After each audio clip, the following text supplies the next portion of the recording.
Yeah, I'm going to go back to this machine, and I apologize if I've done this over a second time. I lost the tail end of my initial recording. So we're on the, excuse me, the 342 machine. We've got that 3-up die where we're making a 4x8 panel and also a 4x10 inch panel, and we're struggling a little bit on this one as we are on the other dies that we've got, trying to hold those corners in position.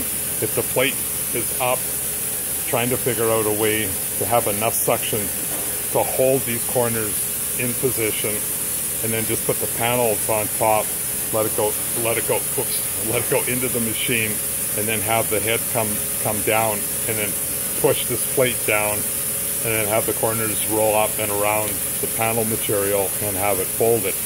What we're doing right now is the girls are putting these corners in like this. They get all 4 of them in, and then they take and they'll put their panel material in on top of it, and then it'll go in onto the machine. Corners fold over, and nails it down, and it works.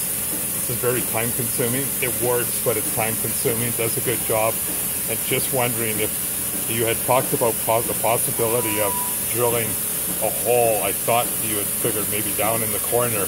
And just wondering if you ever got a chance to try that, and had any more thoughts on maybe if that's something that might work or not.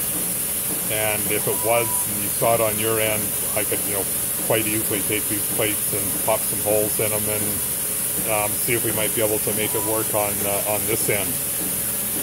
For what it's worth, I'm just going to show you the heat seal machine that we've got, and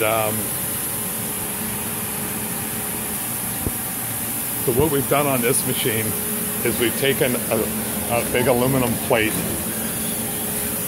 and we've locked it up in the head. We managed to get some of that silicone rubber that we put underneath it.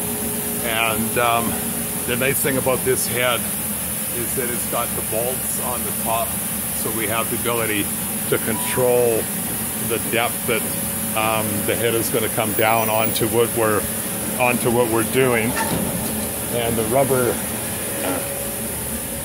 for what it's worth, that we get, it's just a silicone, and it's got an adhesive backing on it, and it's not cheap, but it works, and it actually works quite well. So we've been monkeying with this thing with some of the different glues, and we were working with the blue glue, and Brad seemed to think that we could take the blue glue wet, glue something off, and then put it under the machine, and it would still stick it. But we tried it, and I didn't think it would work, and as it turns out, I was correct. So if we take these Naugahyde materials, and we've really struggled with our animal glues on them, trying to